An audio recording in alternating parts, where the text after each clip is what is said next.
देखिए, रसायन शास्त्र को कितने भागों में बांटा गया है? 3 भागों में। कौन भाग है, कौन कौन है? भौतिक रसायन शास्त्र, फिजिकल केमिस्ट्री कहा जाता है ना। इसके बाद कार्बनिक रसायन शास्त्र, अकार्बनिक रसायन शास्त्र, physical chemistry, organic chemistry, inorganic chemistry. तीनों हम लोग बारी बारी से पढ़ेंगे। भौतिक रसायन शास्त्र किसको कहा जाता है, फिजिकल केमिस्ट्री किसको कहा जाता है? सबसे पहले हम लोग जानेंगे कि ये फिजिकल केमिस्ट्री क्या है।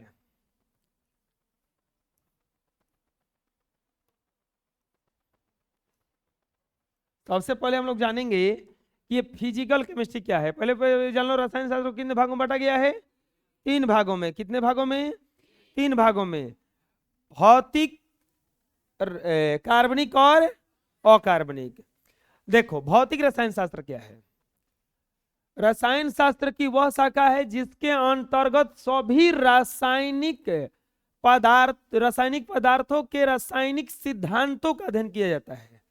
जिस रसायन शास्त्र के अंतर्गत हम रासायनिक सिद्धांतों का अध्ययन करते हैं कि किस तरह से अभिक्रिया करता है, जैसे कि H2 प्लस O2 मिलकर के क्या बनाता है? H2O। तो ये किस तरह से बनाता है? हाइड्रोजन। चाहे इसके बाद में मान लीजिए कि आप लोग जन्म करते हैं कि नाइट्रोजन में 7 गो परमाणु होता है, 7 गो प्रोटॉन होता है, 7 गो इलेक्ट्रॉन होता है। इसके बाद में नाइट्रोजन का इलेक्ट्रॉनिक विन्यास क्या होगा, ये सब का अध्ययन जिस शाखा में करेंगे। जैसे ऑक्सीजन इसमें 11, ये ऑक्सीजन 8 गो होता है प्रोटॉन, और 8 को क्या होता है इसमें? इलेक्ट्रॉन। तो ये चीज अब ऑक्सीजन का कोई पूछेगा कि इलेक्ट्रॉनिक विन्यास क्या होगा, तो 2 6, नहीं तो 1s2 2s2 2p4। तो इन सब का अध्ययन जिस शाखा में करेंगे उसे ही कहेंगे भौतिक रसायन शास्त्र। क्या करेंगे? भौतिक रसायन शास्त्र। रसायन शास्त्र की वह शाखा जिसके अंतर्गत सभी रासायनिक सिद्धांतों का अध्ययन किया जाता है। रसायन शास्त्र की वह शाखा जिसके अंतर्गत सभी रासायनिक सिद्धांतों का अध्ययन किया जाता है उसे भौतिक रसायन शास्त्र कहते हैं। याद हो जाएगा। रसायन शास्त्र की वह शाखा जिसके अंतर्गत भौतिक सिद्धांतों का अध्ययन किया जाता है उसे क्या कहा जाता है? भौतिक रसायन शास्त्र कहा जाता। याद हो गया। रसायन शास्त्र की वह शाखा जिसके अंतर्गत सभी रासायनिक सिद्धांतों का अध्ययन किया जाता है उसे भौतिक रसायन शास्त्र कहते हैं। अब देखिए, रसायन शास्त्र में अगला आता है कार्बनिक रसायन शास्त्र। कौन सा रसायन शास्त्र बच्चों आता है? कार्बनिक रसायन शास्त्र। आप लोग ये समझ लीजिए कि पीरियोडिक टेबल अगर देखिएगा, अब ये अपना पीरियोडिक टेबल है। इस पीरियोडिक टेबल में टोटल देखिए यहाँ पे 118 गो तत्व अभी तक खोजा जा चुका है। पीरियोडिक टेबल में पूरा प्रकृति में जो तत्वों का संख्या है वो 118 है। कितना है? 118। 118 गो में से एगो तत्व ऐसा है, एगो तत्व ऐसा है, कहाँ है ये? कार्बन, जो बहुत विस्तृत रूप से पाया जाता है, हर चीज में पाया जाता है। हर चीज में पाए जाने के कारण इसका एक अलग ही केमिस्ट्री बनाया गया, क्योंकि जहां जाइएगा कार्बन को पाइएगा, तो इसके लिए एक अलग से केमिस्ट्री बनाना पड़ा। उसी केमिस्ट्री का नाम है कार्बनिक रसायन शास्त्र। कार्बन के बारे में जिस रसायन शास्त्र में अध्ययन करते हैं उसे कार्बनिक रसायन शास्त्र कहा जाता है। समझ में आ गया क्या करें हम? जिस रसायन शास्त्र में कार्बन के बारे में अध्ययन किया जाता है, कार्बनिक पदार्थों के बारे में अध्ययन किया जाता है, उसे कहा जाता है कार्बनिक रसायन शास्त्र। रासायनिक सिद्धांतों का अध्ययन करेंगे तो कौन सा रसायन शास्त्र में करेंगे? भौतिक रासायनिक सिद्धांत। रासायनिक सिद्धांत में मतलब कि तत्व कितने हैं, पदार्थ कितने हैं, पदार्थ की अवस्था क्या है, पदार्थ को कितने रूप में रखा गया है, क्या हमारे आसपास के पदार्थ शुद्ध हैं, ये सब का जिसमें अध्ययन करेंगे तो वो कहलाएगा भौतिक। अगर अब एलिमेंट में घुस जाइए, 118 में से एगो क्वेश्चन निकालिए। कार्बन, कार्बन के बारे में जिस रसायन शास्त्र में अध्ययन करेंगे उसे कहा जाता है कार्बनिक रसायन शास्त्र। रसायन शास्त्र की वह शाखा जिसके अंतर्गत हम कार्बन और उसके यौगिकों का अध्ययन करते हैं उसे कार्बनिक रसायन शास्त्र कहा जाता है। बोलिए कि ऐसा क्या चीज है कि कार्बन हर बहुत ज्यादा पाया जाता है? दुनिया में जो भी चीज जलता है उसमें कार्बन होता है। दुनिया में जो भी चीज जल रहा है, अब बताओ, स्वेटर जलाएंगे जलेगा कि नहीं जलेगा? कार्बन है। कागज जलाएंगे जलेगा कि नहीं जलेगा? कार्बन है। ये बहुत ज्यादा पाया जाता है। अरे यहां तक कि आदमी को भी जलाने पर जल जाएगा, तो उसमें भी हल्का फुल्का क्या चीज है? कार्बन है। लोहा को जलाओ जलेगा वो कबो? पीतल को जलाओ जलेगा? ईंटा को जलाओ जलेगा? कार्बन नहीं है। जला तो कार्बन है। अब बताओ, बहुत सारा जलने वाला पदार्थ है कि नहीं है दुनिया में? एक ही चीज है। अरे शराब में भी आग लग जाता है। सैनिटाइजर आता था ना कोरोना काल में, उसमें भी आग लग जाता था। तो उस सब में कौची है? कार्बन है। तो जिस रसायन शास्त्र की जिस शाखा में हम कार्बन का अध्ययन करेंगे उसे क्या कहा जाएगा? अरे बोलो, कार्बनिक रसायन शास्त्र। जिसमें हम रासायनिक सिद्धांतों का अध्ययन करेंगे भौतिक रसायन शास्त्र। अब बताओ, कार्बन को छोड़ करके कौ गो बच गया? 118 को टोटल है 100। तो कार्बन को छोड़ करके बाकी जो अध्ययन करेंगे बाकी तत्वों का, तो उसको किसमें रखा गया? अकार्बनिक रसायन शास्त्र में। अरे मान लीजिए आप मोटरसाइकिल से जा रहे हैं, मान लीजिए मोटरसाइकिल से जा रहे हैं, तो मोटरसाइकिल पर मैक्सिमम कितने आदमी बैठ सकता है? 3 गो बैठ सकता है ना। लेकिन एक आदमी इतना मोटा है तो उसको सिंगल देना पड़ेगा ना। भले एक दूसरा का मोटरसाइकिल चार चार गो बैठ जाए, पतर पतर होगा तो एगो पे तो सिंगल बैठाना पड़ेगा ना कि ले भैया तू ही चला के लिए जो। ओहो में शक है कि जाएगा कि नहीं जाएगा, वो नहीं हो सकता है। तो ई कार्बन इतना बड़ा था कि इसको क्या देना पड़ा? एगो शाखा देना पड़ा। इतना मोटा था कि इसको किताबें बनाना पड़ा अलग से कि तू भैया अलग रह, तू जाएगा दूसरे में, दूसरों को परेशान करेगा। तो इसको बनाया गया अलग से। और इसके बाद में जो बचा उसको कहा जाता है अकार्बनिक। कार्बन को छोड़ करके जो अध्ययन करेंगे उसे क्या कहा जाएगा? अकार्बनिक। कार्बन को छोड़ करके जो अध्ययन करेंगे उसे क्या कहा जाएगा? अकार्बनिक। तो बोलो यहां पे अकार्बनिक होगा ना। बोलो, अकार्बनिक रसायन शास्त्र रसायन शास्त्र की वह शाखा है जिसके अंतर्गत कार्बन को छोड़कर अन्य सभी तत्वों एवं उनके यौगिकों का अध्ययन किया जाता है। तीनों याद हो गया? रासायनिक संगठन का, रासायनिक अभिक्रिया का अध्ययन करेंगे तो किसमें जाएगा वो? भौतिक में। किसमें जाएगा वो? अगर कार्बन और उसके यौगिक का अध्ययन करेंगे तो किसमें जाएगा? कार्बनिक में। और कार्बन को छोड़ करके अन्य सभी पदार्थों का अध्ययन करेंगे। याद हो गया? अरे बोलो फिर से। रसायन शास्त्र को कितने भागों में बांटा गया? 3 भागों में। कितने भागों में? कौन कौन? भौतिक, कार्बनिक, अकार्बनिक। भौतिक, कार्बनिक, अकार्बनिक। भौतिक रसायन शास्त्र किसको कहा जाता है? जिसमें सभी रासायनिक पदार्थों के रासायनिक सिद्धांतों का अध्ययन किया जाता। रासायनिक सिद्धांत का अध्ययन करेंगे किसमें चला जाएगा वो? भौतिक। कार्बन को छोड़कर बाकी सभी तत्वों का अध्ययन करेंगे तो अकार्बनिक। कार्बन का केवल अध्ययन जिसमें किया जाता है। समझ में आ जाएगा? बोलो।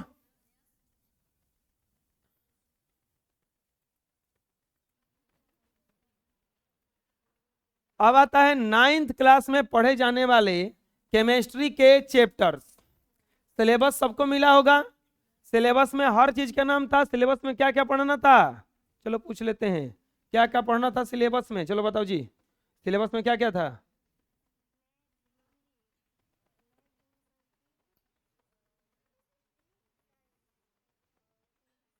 इंग्लिश, बहुत बढ़िया, बैठ जाओ। एसएसटी में कौन को था? साइंस में कौन था ना इसे, उसी साइंस में फिजिक्स केमिस्ट्री बायोलॉजी था, उसी में क्या केमिस्ट्री उठा के लाए हम लोग। सबसे पहले हम लोग जानेंगे कि केमिस्ट्री में कौन कौन सा चैप्टर है, कौन कौन सा चैप्टर है। तो सबसे पहला चैप्टर है हमारे आसपास के पदार्थ। हम लोग पदार्थों से घिरे पड़े हैं, कुछ ना कुछ तो अगल बगल है, ये है हमारे आसपास के पदार्थ। इसके बाद क्या हमारे आसपास के पदार्थ शुद्ध हैं, अगला क्या पढ़ना है, क्या हमारे आसपास के पदार्थ शुद्ध हैं। फिर पढ़ना है परमाणु एवं अणु, परमाणु एवं अणु। फिर पढ़ना है परमाणु संरचना, क्या पढ़ना है बच्चों, और लास्ट में पढ़ना है प्राकृतिक संपदा। क्या पढ़ना है, चलिए बोलिए। पहला चैप्टर क्या है, हमारे आसपास के पदार्थ, हमारे आसपास के पदार्थ, पूरा बोलो। दूसरा चैप्टर है क्या हमारे आसपास के पदार्थ शुद्ध हैं। तीसरा चैप्टर पढ़ना है परमाणु एवं अणु। तीसरा चैप्टर क्या पढ़ना है, परमाणु एवं अणु। इसके बाद पढ़ना है परमाणु की संरचना, और बोलिए। और पांचवा पढ़ना है प्राकृतिक संपदा। क्या पढ़ना है, कौ चैप्टर पढ़ना है टोटल, कै गो। पहला चैप्टर का नाम हमारे आसपास के, चलो हमारे साथी बोलो, हमारे आसपास के। इसके बाद में क्या हमारे आसपास के पदार्थ शुद्ध हैं। दूसरा क्या पढ़ना है, परमाणु एवं, अरे बोलो, इसके बाद परमाणु की क्या पढ़ना है, इसके बाद प्रकृति के, अरे बोलो, याद हो गया। चलिए ये सब थे हमारे 9th क्लास में पढ़े जाने वाले चैप्टर्स। अब आगे देखेंगे पदार्थ, नहीं, एक्सरसाइज 1, हमारे आसपास के पदार्थ। हम लोग पढ़ेंगे नहीं, देखेंगे और सीखेंगे, ठीक है। पढ़ेंगे नहीं, देखेंगे और सीखेंगे। जो भी हम लोग पढ़ेंगे वो दिखेगा आगे कि क्या है हमारे आसपास के पदार्थ। अभी बताओ क्या क्या है पदार्थ, पहले जानो कि है क्या पदार्थ, है क्या। हम लोग के आसपास तो बहुत सारा भी सामान दिख रहा है, छोड़ो ना पदार्थ छोड़ो, बहुत सारा चीज दिख रहा है ना, पंखा, कैमरा, बोर्ड, बेंच, कुर्सी, टेबल, बोर्डा, किताब, bag, copy, biology, balloon, column, bag, अगल बगल में आदमी दिख रहे हैं, ये भी पदार्थ में आते हैं, चीजें में आते हैं ये सब भी। इसके बाद में देखा जाएगा कागज, धूल, मिट्टी, हवा, है ना ये सब। तो ये सब चारों तरफ हमारे आसपास का चीजें रहता है, इसी के बारे में पढ़ना है। तो चैप्टर 1 का नाम क्या है, हमारे आसपास के पदार्थ, मैटर इन आवर सराउंडिंग्स। हमारे आसपास में क्या मैटर भरा पड़ा है, जैसे देखो यहाँ पे बहुत सारा है, hat, pencil, skateboard, table, snow, drink, milk, water in pool, इसके बाद में juice, soup, wine, air, boat, air balloon, wine from fan, steam, steam भाप को कहा जाता है, इसके बाद में वाइंड, फॉग। तो ये सब जो है पदार्थ है कि नहीं है, आगे देखते हैं। सबसे पहले हम लोग देखेंगे पदार्थ क्या है। दुनिया में वह चीज जो स्थान घेरे, पदार्थ का एगो पहचान है, तो क्या घेरता है, स्थान घेरता है। दूसरा चीज, उसमें वजन हो, यानी कि उसमें भार हो। तीसरा चीज, अवरोध उत्पन्न करे, अवरोध उत्पन्न करे। तीनों चीज मिलना चाहिए, स्थान घेरे, कुछ न कुछ वजन हो, भार हो, और अवरोध उत्पन्न करे। अच्छा बताओ, हम चाहेंगे कि हई से चल जाए, अवरोध उत्पन्न करेगा कि नहीं बेंचवा है। साइकिल चलाते हैं आप, हवा कभी कभी वो अपोजिट साइड से चलने लगता है, तो रोकता है कि नहीं रोकता है? आपको रोकता है। चाहे कुछ भी ठोकर वगैरह लग जाता है छोटा छोटा से, तो दुनिया का कोई भी पदार्थ जिसमें जो स्थान घेरे हुए, ये सब स्थान घेरा है कि नहीं घेरा है? बेंच स्थान घेरे हैं, आप खुद स्थान घेरे हैं, घेरे हैं ना, अदृश्य तो नहीं ना है। तो जो चीज स्थान घेरता है, जैसे बोर्ड है, इतना स्थान घेरा है ना, ये कलम है, कुछ ना कुछ कहीं रखेंगे, स्थान घेरेगा कि नहीं घेरेगा? घेरेगा। तो जो चीज स्थान घेरे, वजन हो, वजन है कि नहीं है? कुछ कुछ वजन हो और अवरोध उत्पन्न करे, क्या उत्पन्न करे? अवरोध उत्पन्न करे, उसी को क्या कहा जाता है? देखो जितना चीज लिखा हुआ है। अब बोलो कि हवा स्थान घेरता है? का स्थान घेरता है, तभी तो बैलून को फुला देता है, तभी तो फुलाता है। स्थान नहीं घेरेगा तो नहीं फूलेगा ना वो।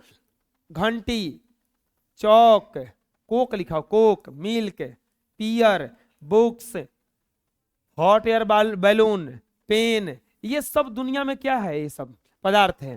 चलो पदार्थ बताओ किसे कहा जाता है? वह चीज जो स्थान घेरे, जिसमें भार हो और जो अवरोध उत्पन्न करे, उसे क्या कहते हैं? क्या कहते हैं? याद हो जाएगा। दुनिया का कोई भी चीज जो स्थान घेरे, दुनिया का वह चीज, कोई भी चीज जो स्थान घेरे, जिसमें द्रव्यमान हो, जो अवरोध उत्पन्न करे, उसे ही क्या कहते हैं? पदार्थ। जैसे लकड़ी, पानी, मिट्टी, ये सब क्या है?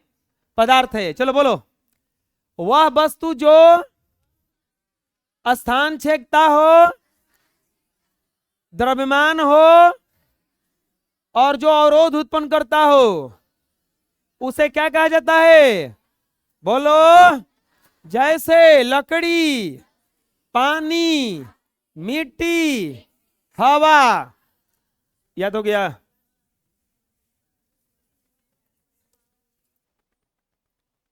कुछ ऐसा भी दुनिया में चीज है जो पदार्थ नहीं कहलाता है। वैसा चीज जिसमें द्रव्यमान न हो, न स्थान घेरता हो, उसे क्या कहा जाता है? पदार्थ नहीं कहा जाता है। और पदार्थ नहीं, उसे पदार्थ नहीं कहा जाता है। जैसे मित्रता, प्रेम, स्नेह, गंध है, स्वाद, ये सब स्थान घेरता है। आदमी भले कहता है मेरे दिल में आपका जगह है, अरे दिल में खून है, काटेंगे ना, अगर में खून है हृदय में, दिन रात तो पंप कर रहा है, उसमें 1% खाली जगह नहीं है कि तुम्हारा वो में जगह हो जाए। दिमाग में कचरा भरा है, दिमाग में कचरा नहीं, मांसपेशिया है। दिमाग में कचरा कैसे भरेगा? दिमाग में कचरा भरा, आदमी कहता है दिमाग में भूसा भर गया है। भूसा दिमाग में कैसे रखा जाएगा? दिमाग देखोगे मशरूम की तरह होता है, इसमें पूरा तंत्रिका तंत्र है, उसमें पूरा संजाल बिछा हुआ है तंत्रिकाओं का। इसमें तो भूसा के कहाँ जगह हो जाएगा? एक को भूसा घुसा तो तुरंत तुमको हॉस्पिटल में लेके इलाज कराना पड़ेगा। तो ये गलत है, ऐसा ही कहा जाता है बस उसमें। तो जो चीज, अच्छा बताओ, मित्रता स्थान छेदता है? ऐसा नहीं कि मित्रता हुआ बस स्थान छेद लिया, हतना। मित्र स्थान छेदता है, मित्रता थोड़ा ना छेदता है। मित्रता का अवरोध उत्पन्न करता है? नहीं करता है। मित्रता में भार होता है, जैसे मित्र माने भारी हो गया, ऐसे कुछ तो नहीं है। तो जैसे स्नेह हुआ, गंध हुआ, गंध चारों तरफ फैल जाता है, स्थान छेदता है का? वो भार होता है में। ऐसा ना गंध से टकरा के वो गिर गया, कपार फूल गया। और भार जो चीज में होगा ओकरा में पक्का चोट लगेगा उससे। जैसे एक बात बताओ, पदार्थ ऐसा ना स्वाद से टकरा करके मर गया एक आदमी, ऐसा हुआ है? नहीं हुआ है। तो जो चीज स्थान छेकेगा, अवरोध उत्पन्न करेगा और भार होगा, उसे पदार्थ कहेंगे। जिसमें नहीं होगा उसे क्या कहेंगे?